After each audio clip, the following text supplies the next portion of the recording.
Are you called to be raptured or stay and help? Jesus gives answer. Tonight the Lord began answering a question for a viewer, which is fairly rare for him. I have a question for you, still small voice. I watched a YouTube video where a supposed prophet said that God revealed to him in a dream that he would be left behind to help others come to Christ, and that he would be supernaturally protected. I have felt that I would be left behind also to do God's work. Could you ask Jesus if this left behind to help doctrine is true or false? Wow, Lord. This is something we need to talk about. So I sat down with him. Didn't I ask you if you wanted to stay behind? Yes, but I didn't think you were serious. Why not? I thought you were just testing me. What if I am even now? Ouch. I was confronting my fears about more suffering and staying behind. I was shaky inside, feeling drawn to stay, but apprehensive about what it would be like. Yes, ouch, I know what you're feeling. Oh Lord, this is too much for me. Let me help you. Oh, please do. I didn't say you had to, I said you could, and you asked me to make the choice, so I did. But that doesn't preclude your free will. So you mean some will deliberately, willingly stay behind?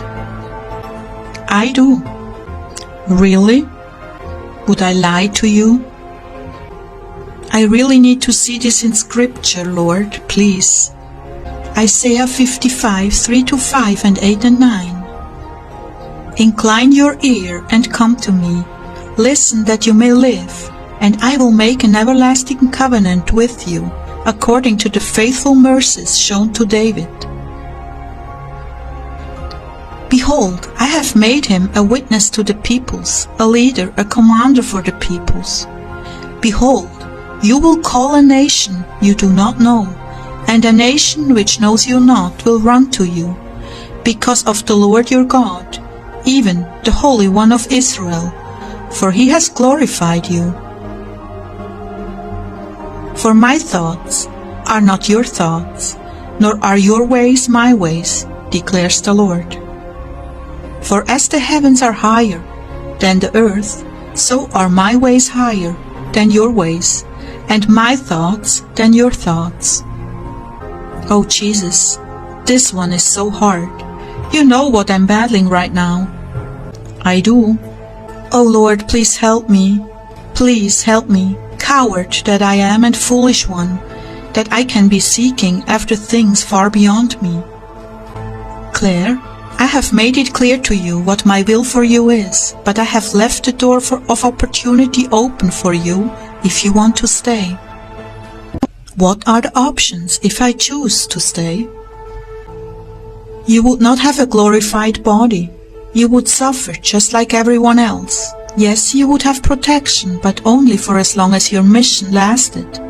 You could die just like everyone else. Really, this is not what I want for you, Claire. It's not. But there are some who have been chosen to stay behind. They could receive their glorified bodies and come home, but they feel called to stay. For these it is my will, for them to do what is in their heart to do. And yes, for them, my will is that they stay, but they are under no obligation to do so. There is no hero worship in this one, my love. It is nothing more than hardcore suffering, if that is what they choose. Don't underestimate the power of love, but I will say this to you. Because you have chosen my will, that does not make you any less of a lover than those who have also chosen my will to be left behind. I know how great your love is for me, both of you, and I prefer to bring you home, where there will be much to do, as you will see. I know your motives, Claire.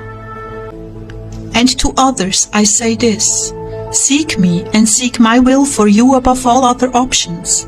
Do not suppose you will automatically be a hero because you chose to stay behind. You could still lose your soul. This is not for the faint of heart or for the hero worshippers, those seeking fame and glory. There will be nothing glorious about the conditions you will have to live through.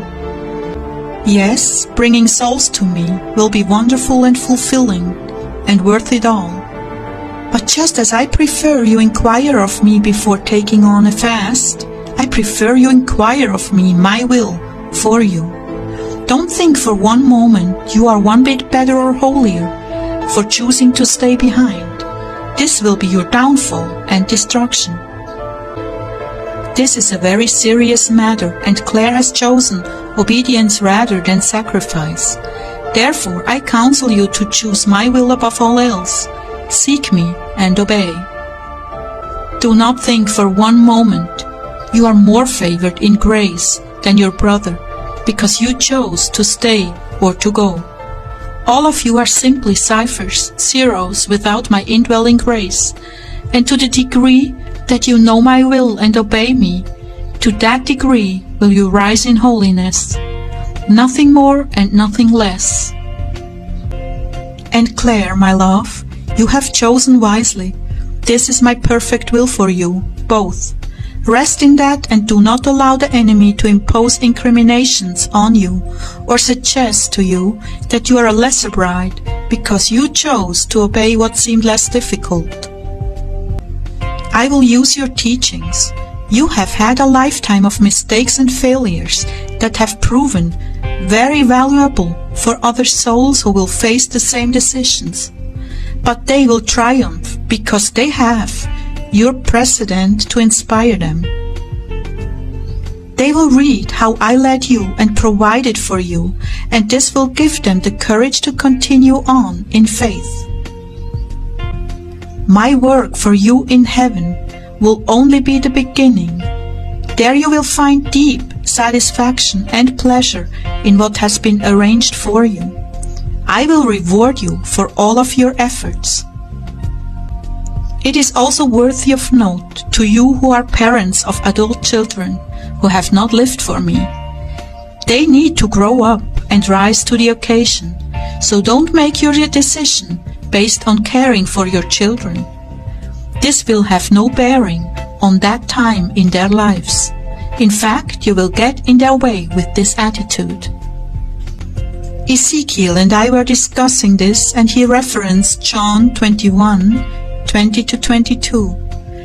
Peter, turning around, saw the disciple whom Jesus loved following them, who also had leaned on his breast at the supper, and said, "Lord, who is the one who is delivering you up?" So Peter, seeing him, said to Jesus, "Lord, and what about this man?" Jesus said to him, "If I want him to remain until I come, what is that to you? You follow me." Then Jesus said to me, "Your husband just summed it all up."